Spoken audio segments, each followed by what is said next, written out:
오늘 이 시간에 믿음으로 은혜로 구원을 받았는데 왜 안식일을 꼭 지켜야 하나 하는 그런 제목으로 말씀을 드리겠습니다. 지난 시간에 말씀을 드린 대로 요한복음 14장 15절에 너희가 나를 사랑하면 나의 계명을 지키리라 그렇게 말씀했고, 요한복음 15장 10절에 내가 아버지의 계명을 지켜 그의 사랑 안에 거하는 것 같이 너희도 내 계명을 지키면 내 사랑 안에 거하리라. 하나님의 사랑 안에, 예수님의 사랑 안에 거하는 사람은 하나님의 계명을 기쁨으로 순종하는 사람인 것입니다. 요한일서 5장 3절에 너희가 하나님을 사랑하는 것은 이것이니 우리가 그의 계명들을 지키는 것이라. 그의 계명들은 무거운 것이 아니라 그랬습니다. 바리새교인처럼 그렇게 힘들게 계명을 율법주의적으로 지키는 것이 아니에요. 은혜로 구원받은 사람은 은혜로 기쁨으로 순종합니다. 너희는 마음에 근심하지 말라. 하나님을 믿으니 또 나를 믿으라 이렇게 말씀하셨고, 수고하고 무거운 짐자들아 다 내게로 오라. 내가 너희를 쉬게 하리라고 그렇게 말씀하셨어요. 내 짐은 쉽고 내 멍에는 쉽고 내 짐은 가벼우니라. 예수께서 마태복음 11장 28절 29절에 그렇게 말씀하셨어요. 신앙생활은 기쁨으로 하는 것이고 즐거움으로 하는 것이고 계명 순종하는 것이 즐거움이 되는 것이지. 여러분 시편 119장에 읽어보세요. 참 주의 모든 계명은 즐거움이요 꿀같이 달고 계명을 순종하는 것도 기쁨으로 순종하게 되는 것이에요. 그래서 그의 계명들은 무거운 것이 아니라 신앙생활은 절대 무거운 짐이 아닙니다. 저는 그때부터 지금까지 68년 동안 신앙생활하면서 이게 신앙생활하기가 이렇게 어려운가 부담스러운 적이 없었습니다. 정말로 이게 기도하는 것도 즐거움이요, 말씀 보는 것도 즐거움이고 교회 가는 것도 즐거움이고 하나님 앞에 11금과 헌금을 드린 것도 즐거움이고 전도하는 것도 즐거움이고 모든 것이 성령의 은혜로 하는 것이고 즐거움으로 하는 것이 신앙생활인 것입니다. 절대로 무거운 짐이 아닌 것입니다. 제가 장로교회에서 하나님의 은혜를 받고 성령으로 거듭났고 은혜로 구원받은 확신을 가지고 있었고 그렇게 해서 그때부터 열심히 성경을 읽고 그렇게 살았는데 제가 그 후부터는 하나님의 은혜를 더 받고 싶어서 은혜 집회가 있으면 다 갔습니다. 어느 교파든지 교파를 선언하지 않고, 성결교회에서 부흥회가 있으면 성결교회에 참석을 했고, 감리교회에서 부흥회가 있으면 감리교회에 참석을 했습니다. 그리고 그렇게 해서 은혜를 더욱더 받으면서 말씀을 보면서 그렇게 살았는데, 제가 정읍 제일교회 장로교회를 다녔는데, 그때 정읍 제일장로교회는 그 당시 정읍에서 제일 큰 교회인데 한 500명 신도가 되었습니다. 그때 안식일 교회에서 윤옥진 목사님이 오셔서 3주일 동안 사경부흥 전도회를 했어요. 그래서 제가 거기도 역시 교파를 선언하지 않고 장로교인으로서 고등학교 2학년 말에 겨울방학 때 그때 매일 저녁 참석을 했습니다. 하루 저녁 빠지고 그 외에는 계속 참석을 했어요. 처음에 쭉 가서 들어보니까 다 천지창조를 믿고 또 부활을 믿고 삼위일체 하나님을 믿고 성경에 있는 걸 다 그대로 믿고 가르치는 거예요. 그래서 제가 생각할 때 안식일 교회도 개신교회 중에 하나구나. 다 똑같다. 다 믿음으로 구원을 받고 루터와 칼빈과 요한 웨슬레가 전하는 것처럼 똑같은 복음을 전하고 있다. 이렇게 생각을 했어요. 근데 이제 중반쯤 지난 다음에는 다른 부흥 집회에서 듣지 못한 다니엘서와 요한계시록을 특별히 강의하는 걸 들었습니다. 그걸 들으니까 참 정말 신기했어요. 성경에 2600년 전에 성경에 다니엘서와 요한계시록에 다니엘서에 예언되어 있고 그 다음에 요한계시록은 지금부터 한 1900년 전에 예언되어 기록이 되어 있는데 지금까지 이렇게 2600년 동안 이렇게 흘러오면서 그 모든 예언대로 예언이 다 맞았어요. 그래서 그 성경은 성경절로만 해석을 했습니다. 다니엘과 요한계시록에 있는 말씀은 비유와 상징적인 게 많이 있었어요.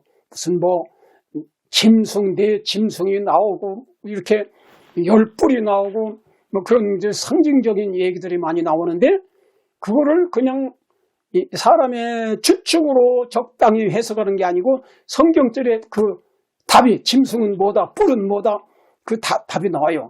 그래서 그걸 성경절을 인용해서 정확하게 다니엘서와 요한계시록에 있는 모든 그 해석을 다 했고, 뿐만 아니라 그것이 역사적으로 다니엘 2장에 보면은 큰 우상이 나오는데 머리는 정금이요, 가슴과 팔은 은이요, 배와 넋이 따르는 옷이요, 종아리는 철이요, 또 발과 발가락은 철과 진흙이 섞여 있다. 그런 거. 그 다음에 그것이 역사적으로 다 맞았어요. 바벨론, 페르시아, 그 다음에 헬라, 로마, 이래가지고 로마의 10발가락 시대 10나라로 갈라지고, 그렇게 해서 지금 현재까지 유럽이 10나라로 분열된 태로 있지 않습니까? 지금 10발가락 시대예요. 근데 이제 그것이 어떻게 맞춰지냐면, 돌이, 사람의 손을 대지 않은 돌이 발가락을 치니까, 그 다음에 그것이 이 우상이 전체가 산산조각이 돼서 여름 타작마다 겨같이 되어 바람에 불려 간 곳이 없었고, 이 금머리나 은 가슴, 노스로 된 배나 총알이나 모든 것이 다 산산조각이 돼서 인간 인류 역사를 상징하는 것인데 거의 다 없어지고, 그 다음에 그 돌은 태산을 이루 온 세계에 가득했다. 그렇게 다니엘서 2장에 예언되어 있는데 그것이 역사적으로 참 기가 막히게 다 맞았어요. 그래서 그와 같이 지금까지 맞았으니까 앞으로 돌이 떨어지는 것도 분명히 맞고, 이 세상 역사는 돌이 떨어짐으로써 발가락을 칠 때 이제 이 지구 역사는 끝난다 하는 것을 하나님께서 가르쳐 주신 것입니다. 근데 그 돌은 무엇인가? 그 베드로전서 2장 4절에 보배로운 돌은, 이 돌은 예수 그리스도라 그랬어요. 고린도전서 10장 4절에도 그 반석에서 신령한 바사성이 왔으니 그 반석은 곧 그리스도라. 그래서 이 두 성경절을 보면 분명히 인간의 손을 대지 않고 뜨인 돌은 예수 그리스도예요. 그 예수 그리스도, 아마 이것을 성경에는 그냥 돌이라고 했지만 예수님은 어떤 보통 시시한 돌이 아니고 보석이죠. 가장 이 우주에서 가장 귀한 보석 되시는 예수님. 이제 천천만만 천사와 함께 공중에서 사람의 손을 대지 않고 뜨인 돌이 떨어질 때 지구 역사, 모든 미국, 소련, 중국, 일본, 한국 모든 세계 나라가 다 산산조각이 돼서 없어지고, 그 다음에 돌은 태산을 이루어 온 세계에 가득했다. 돌나라, 예수 그리스도의 나라로서 이 지구는 완전히 통일되고, 그 다음에 에베소 1장 10절에 이 하늘에 있는 것과 땅에 있는 것이 다 그리스도 안에서 통일되게 하려 합니다. 우리는 지금 세계 통일이나 남북 통일만을 기대하는 사람이 아니고 우주 통일을 성경에는 말하고 있습니다. 우주 통일을 기대하고 있는 사람들이에요.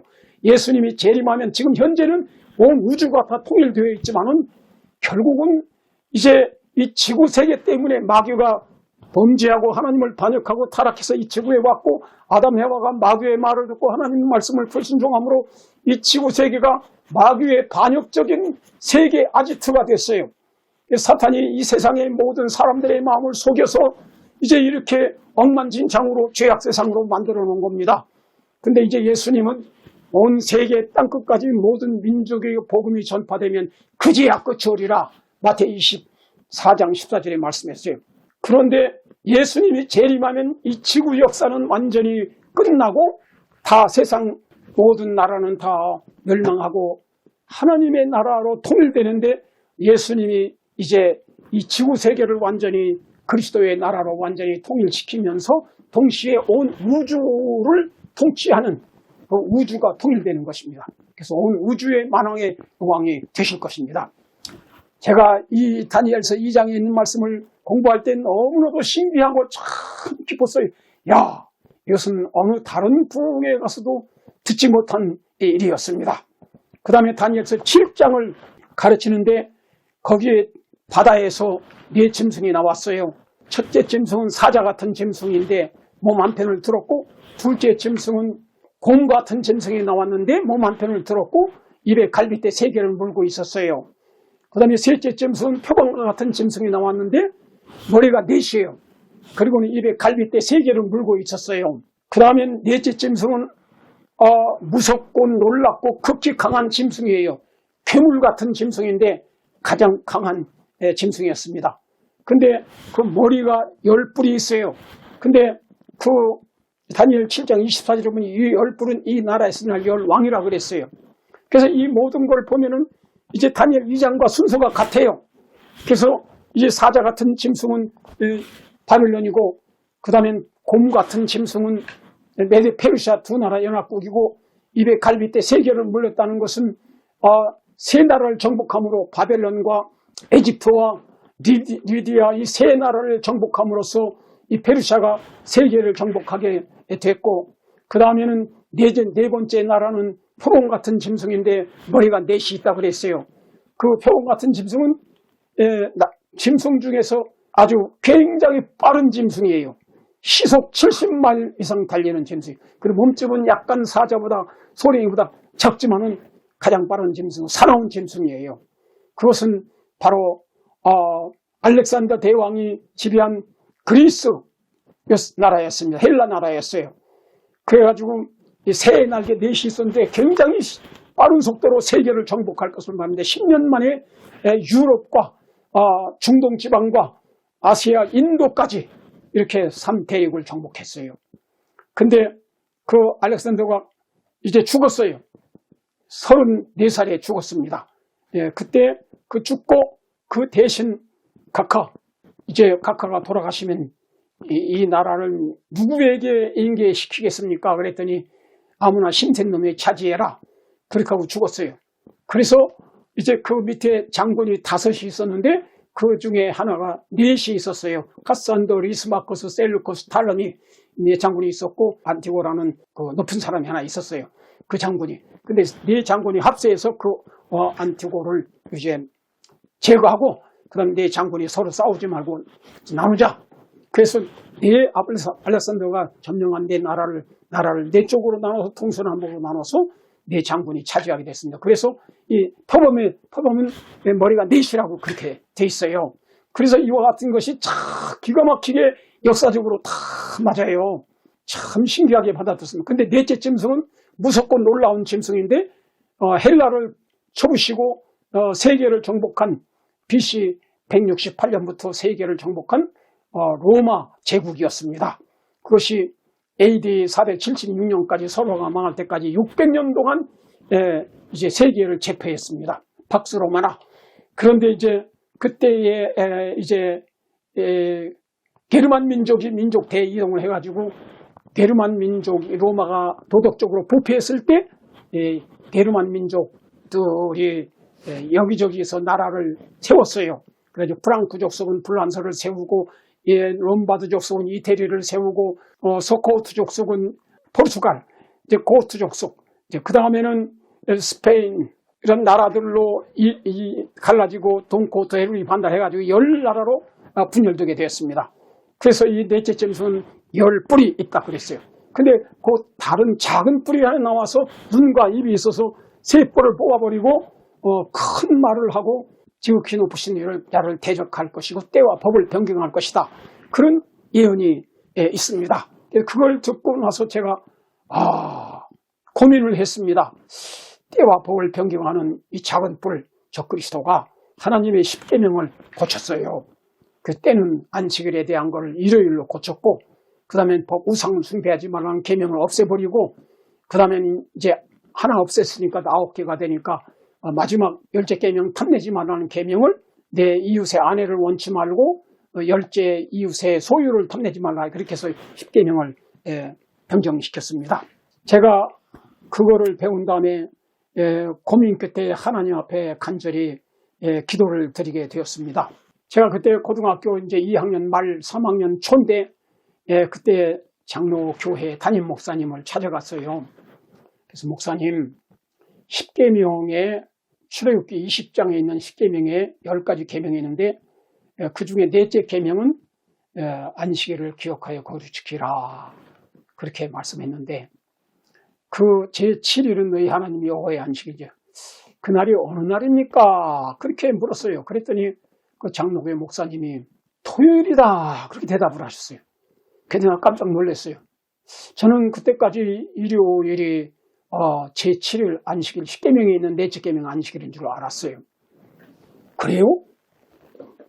그러면 왜 우리 장로교회에서는 10계명 그대로 제7일이 토요일이라면 토요일을 지키지 않고 왜 일요일을 지킵니까? 그렇게 물었어요. 그랬더니 그 장로교 목사님이 대답이 구약시대에는 토요일을 안식일로 지켰지만 예수님이 신약시대에 십자가에 돌아가시고 사흘 만에 부활하셨는데 주일 중 첫날 일요일에 부활하셨다고. 그래서 부활을 기념하기 위해서 일요일을 안식일로 지키게 됐다고. 그래서 그때부터 지금 일요일을 주일로 안식일로 지키고 있다 그렇게 대답을 하셨어요. 제가 그러면 성경에 어디 그런 말씀이 있습니까? 신약 성경에 예수님이 일요일날 부활을 하셨기 때문에 그 부활을 기념하기 위해서 일요일을 안식일로 지키고 제7일 대신에 일요일을 주일로 안식일로 지켜라 하는 성경 구절이 어디 있습니까? 가르쳐 주십시오. 그랬더니 그 목사님이 대답을 못하셨어요. 그리고 다른 예수님이 안식일날 병 고친 이야기 그런 거를 자꾸 얘기하셨어요. 그래서 제가 목사님 이 말씀은 일요일날 부활을 했기 때문에 일요일로 날짜를 안식일을 변경했다 하는 그런 내용이 아니고 그냥 안식일 날은 병을 고치는 것이 죄가 아니다, 합당하다. 안식일 날 선을 행한 것이 합당하다 이런 뜻이지 안식일을 바리새교인처럼 그렇게 율법주의적으로 지키지 말고 안식일 예배 드린 다음에 선교 활동을 하고 선한 일을 하고 가난한 사람을 도와주고 병든 자를 방문하고 이런 것은 합당하게 안식일을 지키는 것이다. 이것은 죄가 아니다 하는 것을 말씀하신 것이지 않습니까? 그렇게 제가 대답을 했어요. 그러고는 제가 이제 돌아와서 고민을 하면서 기도했습니다. 왜냐하면 제가 장로교회에서 참 하나님, 창조주 하나님과 구주 예수님을 발견했고 믿고 받아들였기 때문에 이 장로교회를 굉장히 사랑했어요. 그리고 교회 건축할 때에도 제가 돈이 없어서 돈을 못 바쳤지만은 그 교회 건축할 때 이렇게 호리가다를 파고 기초를 넣을 때 그 새벽 기도회 할 때마다 돌 하나씩 주워가지고 와서 거기다 집어넣고 정성을 들였고 제가 그 장로교회에서 중고등학생회 학생회 부회장도 하고 또 성가대도 하고 또 주일학교 학생들에게 성경도 가르치고 주일학교 교사로서 그렇게 열심히 믿어왔기 때문에 저는 정말로 첫사랑의 교회입니다. 그 열심히 제가 그렇게 해왔었기 때문에 그래서 제가 하나님께 기도를 드렸습니다. 하나님 아버지, 제가 예수님 믿음으로 구원을 받았는데 안식일을 꼭 제7일로 지켜야 되겠습니까? 저는 이제 성경상으로 다니엘서 7장과 요한계시록 13장 이런 예언을 보면은 그날을 적그리스도가 작은 뿔 적그리스도가 변경했는데 제가 어떻게 하면 좋겠습니까? 그냥 계속 장로교회 다니면서 일요일을 지킬까요? 그래도 괜찮지 않습니까? 이렇게 하나님의 음성을 좀 직접 들려달라고 제가 그렇게 기도돼서 하나님의 음성을 듣고 싶습니다. 아주 고민하면서 감사히 기도했어요. 그때 하나님의 음성이 제 양심에 들려왔어요. 성경이 하나님의 음성이 아니냐?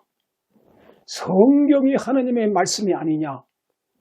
성경에 말했으면 그대로 순종해야 되지 않겠느냐? 그런 뜻이에요. 그래서 제가 깜짝 놀랐습니다. 기도하면서. 그래서 제가 그렇게 하겠습니다. 하면서 제가 그때부터 이제 안식일을 지키게 되었습니다. 그러면서 제가 장로교회는 사랑하는 교회였기 때문에 처음 하나님의 복음을 깨닫고 창조주 하나님과 구주 예수님을 배웠고 받아들인 구원받은 구원의 복음을 처음 받아들인 교회이기 때문에 정말 사랑했습니다. 4년 동안 그 교회를 다녔어요. 중학교 3학년 때부터 고등학교 3학년 올라올 때까지. 그래서 사랑했기 때문에 장로교회도 다니고 그 안식일은 제7일 안식일이 성경상으로 분명히 계명 가운데 있는 내적 계명 안식일이기 때문에 그것은 또 하나님의 계명이니까 순종을 해야 되니까 제가 장로교회와 더불어서 안식일 교회도 가게 되었습니다. 양쪽 교회를 다 다녔어요. 그래서 화요일 저녁에는 3일 예배 안식일 교회로 가고 수요일 저녁에는 장로교회를 가고 3일 예배, 그 다음에 금요일 저녁에는 안식일 첫 저녁 예배 때문에 안식일 교회 가서 예배 드리고 토요일에는 안식일 교회 가서 예배 드리고 낮에, 그 다음에 일요일 낮에는 장로교회 가서 예배 드리고 그 다음에 일요일 저녁에 예배 드리고 그렇게 해서 일주일에 6번 양쪽 교회를 다 다니면서 그렇게 예배를 드렸습니다. 그리고 이제 열심히 두 교회를 다 다니면서 새벽기도도 다니면서 그렇게 신앙생활을 해왔는데 제가 가만히 그냥 교회만 다니는 게 아니고 제가 하나님께서 이 다니엘과 요한계시록을 통해서 가르쳐 주신 이 놀라운 이 현 시대에 관한 현대 진리 그리고 이 모든 성경과 역사가 그렇게 정확하게 맞는 이러한 좋은 진리를 내가 발견했는데 이거를 다른 친구들에게도 전했습니다. 전하지 않을 수가 없어요. 하나님의 말씀의 진리를 깨달으면 전하게 되는 것입니다.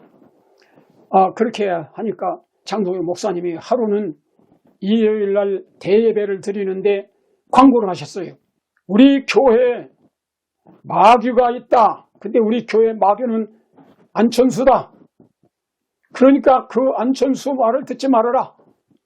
그런 광고를 해서 대예배 때 많은 사람 한 500명 모인 데서 우리 어머님하고 이제 누님하고 동생들 우리 오남매가 다 이제 그 장로교회를 다니고 있었는데 그렇게 광고를 하니까 더 이상 그 교회는 사랑하는 교회였지만은 그래서 다녔는데 이제 다닐 수 없게 되었습니다.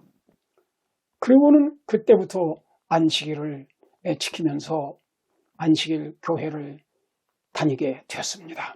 이 말씀을 마치면서 저는 정말 아직도 제가 장로교회에서 은혜를 받았기 때문에 장로교회를 사랑하고 있고 또 다른 모든 성결교회 목사님이 저에게 이 복음을 그 부흥회 때 가르쳐 주셨기 때문에 그 교회도 감리교회도 모든 개신교회도 역시 저는 사랑합니다. 하나님을 믿고 예수님을 믿기 때문에 아직까지 이 다니엘과 요한계시록에 있는 이 마지막 시대의 비밀, 이 진리만을 알지 못하기 때문에 일요일을 안식일을 알고 지키는 목사들과 그런 교인들이 많이 있습니다. 진실한 목사들과 진실한 교인도 아직도 다른 개신교회에 많이 있어요. 그렇기 때문에 저는 모든 개신교회에 다니는 예수님을 믿고 사랑하는 모든 사람들을 형제자매로서 아직도 사랑하고 있습니다. 그래서 제가 그렇게 해서 제가 그 교회도 사랑하고 있지만은 이 진리 다니엘서와 요한계시록을 통해서 하나님께서 이 비밀로 말씀을 하셔서 이것을 확실히 깨달았기 때문에 저는 이 말씀대로 안식일도 지키고 있는 것입니다. 결론적으로 저는 이 세상에는 모든 교회의 진실한 알목들도 있고 또 쭉정이도 있고 가라지도 있습니다. 모든 각 교파마다 다 있어요. 그렇기 때문에 정말로 하나님의 은혜로 거듭나고 구원을 받은 사람, 진짜 예수님을 마음에 모시고 성령으로 거듭난 사람은 하나님을 최고로 사랑하고 이웃을 내 몸처럼 사랑하면서 원수까지도 용서하고 70번씩 7번이라도 용서하고 사랑할 수 있도록 그렇게 성령님의 은혜로 해주시는 겁니다. 그래서 여러분들 이 말씀을 듣는 모든 분들이 정말로 예수님을 개인의 구주로 영접해서 성령으로 거듭나고 성령 충만한 성도들이 되시길 바랍니다. 그리고 하나님을 최고로 사랑하고 돈보다도 자기 자신보다도 생명보다도 하나님을 사랑하고 하나님의 모든 계명을 기쁨으로 성령의 은혜로 순종하는 삶을 살게 되기를 간절히 바랍니다.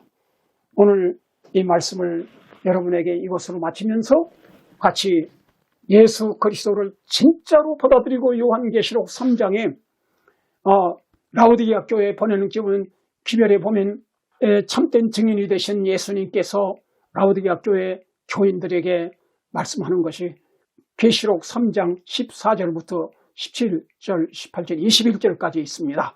너희가 믿음이 있다고 고백하지만은 나는 부자라 부유한 것이 없다 하지만 참된 증인 되시는 예수님께서 내가 말하노기를 너희는 차지도 않고 덥지도 않도다. 차든지 덥든지 하기를 원하노라. 내가 너희에게 권하노니 열심을 내어 회개하라. 나에게서 금을 사서 부유하게 하고 흰옷을 사서 입어 벌거벗은 수치를 보이지 않게 하고 안약을 눈에 발라 보게 하라. 열심을 내어 회개하라. 내가 문 밖에 서서 두드리노니 누구든지 내 음성을 듣고 문을 열면 내가 그에게로 들어가서 그로 더불어 먹고 그는 나로 더불어 먹으리라. 이렇게 말씀했습니다. 오늘날 각 교파에 예수님을 지식적으로 교리적으로는 알고 믿지만은 진짜로 마음에 예수님을 개인의 구조로 영접하지 않고 예수님 마음속에는 안 계시고 머릿속에만 지식적으로 믿는 겁니다. 교리적으로. 그 교회는 형식적으로 다닌 겁니다. 일요일 지키는 사람도 안식일 지키는 사람도 교회만 다니면서 뜨뜻미지근한 사람들이에요. 형식적으로 은혜로 구원받았다. 하지만 진짜 구원받은 게 아닌 사람이 많이 있습니다. 그래서 예수께서 문 밖에 서서 두드리노니 예수님이 마음의 문 바깥에 있으면 뜨거운 열정이 없는 거예요. 하나님을 진정으로 최고로 사랑하지 않는 거예요. 목숨까지 바쳐서 하나님을 믿는 정말 사도 바울과 같은 그런 뜨거운 열정을 가진 신자들, 사도 요한처럼 변화되어서 사랑하는 하나님을 사랑하고 이웃을 사랑하는 야고보처럼 믿음과 행함이 있는, 행함이 없는 믿음은 죽은 믿음이에요. 이런 사람들이 많이 있는 것입니다.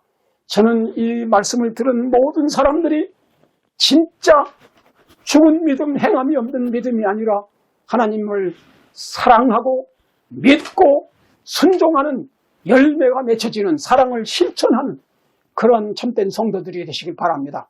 여러분이 만일 뜨뜻미지근하다면 아직도 예수님은 여러분의 마음 맨 바깥에 있는 것이에요. 그래서 회개하고 예수님을 마음에 받아들이면 우리 마음에 성령이 들어와 계시고 거듭나고 그러면 우리 마음에 그 뜨거운 불로 연단한 금과 같은 믿음과 사랑으로 역사하는 믿음, 이것이 금입니다. 그것을 예수님을 받아들일 때 성령이 오시면 그런 뜨거운 믿음이 있는 것이에요. 금 같은. 그 다음에 흰옷, 예수 그리스도의 의의 옷을 입혀주시는 것입니다. 완전하신 예수님의 그 칭의, 의의 옷을 믿음으로 받아 입을 뿐만 아니라 나누어 주신 의, 성령을 통해서 하나님을 사랑하고 모든 계명을 실천하는 그런 것을 하나님이 해주시는 겁니다. 이렇게 해서 나누어 받은 의로서 거룩한 성화가 이루어지는 것이에요. 그리고는 성령의 안약을 눈에 봐야 됩니다. 시대의 징조를 분별하고 성경 말씀의 진리를 분별하고 나 자신의 영적 상태, 얼마나 벌거벗은 더러운 누추한 죄인인 것을 깨닫게 되고 교만한 마음과 모든 이기심을 깨닫게 되고 회개하는 그런 영의 눈을 열게 해달라고 성령의 안약을 발라해달라고 기도하시기 바랍니다. 그 열심히 기도해서 예수님을 마음속에 영접하고 마음과 몸과 모든 것을 주의 제단 앞에 완전히 바쳐서 성령이 여러분의 마음에 충만하게 들어오시고 예수님이 여러분의 마음속에 제일 높은 자리, 최고의 애정의 자리에 여러분의 마음에 모시고 예수님이 여러분의 마음을 성령으로 주관하게 할 때 하나님을 최고로 사랑하고 이웃을 내 몸처럼 사랑하면서 원수도 사랑하고 하나님의 모든 계명을 순종할 수 있게 되는 것입니다. 이게 진짜 성도예요.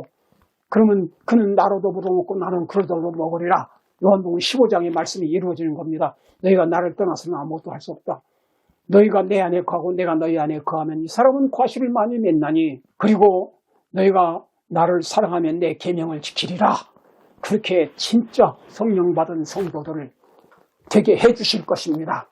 여러분의 마음을 온전히 바치시고 정말로 성령으로 충만한, 참으로 마음에 성령의 불이 붙는 뜨거운 열정 있는, 영혼을 사랑하고 말씀을 사랑하고 열심히 전도하는 그런 정말 성령님이 쓰시는 그 사도 바울과 요한과 베드로와 같은 성령 충만한 오순절의 모든 성도들과 같은 그런 성도들이 되시길 간절히 바랍니다.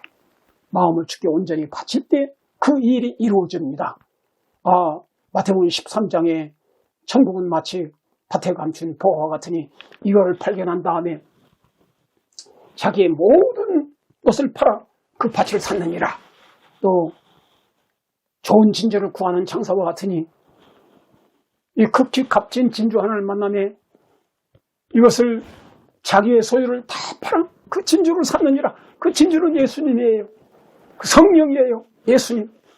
여러분이 몸과 마음과 모든 것을 완전히 십자가의 제단 앞에 바칠 때 이 하나님의 놀라운 사랑을 깨달을 때 그 진주를 발견하게 되고 밭의 보화를 발견한 다음에 이 사람은 주님께 마음과 몸과 모든 것을 완전히 바치고 살아도 주를 위해서 살고 죽어도 주를 위해서 죽게 되는 것입니다. 그렇게 돼서 여러분이 뜨거운 열정 있는 성령의 사람, 성령 충만한 거듭난 성도 알곡들이 다 되시기로 결심하시기 바랍니다. 다 같이 기도하겠습니다. 사랑의 아버지, 아버지께서 우리 같은 영원히 멸망받을 수밖에 없는 죄인들을 구원하시기 위해서 독생자를 희생 제물로 십자가의 제물로 바쳐주셨고 예수님 하늘 영광 보좌를 버리고 이 땅에 오셔서 가난한 자에게 복음을 전하시고 병든 자를 고치시고 불철주야 기도하시면서 복음을 전하시다가 마지막 겟세마네 동산에서 온전히 그가 이 땅에 오신 목적 그대로 하나님의 뜻을 이루기 위해서 자기의 모든 것을 다 바치시고 채찍에 맞으시고 가시관 쓰시고 피를 흘려서 우리의 죄 때문에 우리가 받아야 할 모든 유황불에서의 마음과 육신의 고통을 대신해서 십자가의 죄값을 다 치르시고 우리를 구원해 주신 걸 감사합니다. 아버지시여, 이 말씀을 들은 모든 분들이 이 놀라운 하나님의 희생적 사랑과 예수님의 십자가의 희생의 복음과 그 사랑을 깨닫게 하시고 그 주님을 마음에 영접하기 위해서 마음을 온전히 주께 바치고 몸과 마음과 뜻과 정성을 다 바쳐서 또 모든 우리에게 속해 있는 모든 우상, 우리 마음에 있는 돈이 우상이든지 이기심과 탐심과 자기 자신의 명예와 어떤 것이든지 우상을 다 내버리고 예수님을 최고의 자리에 모셔서 우리가 다 성령으로 거듭난 사람 되게 해주시옵소서. 그리고 값없이 영생을 얻고 성령 충만하여서 하나님을 뜨겁게 사랑하고 이웃을 뜨겁게 사랑하면서 복음을 증거하고 하나님께 헌신하는 성령으로 거듭난 참 성도들 다 되게 해주시기를 간절히 바라옵고 예수님의 이름으로 기도하옵나이다. 아멘.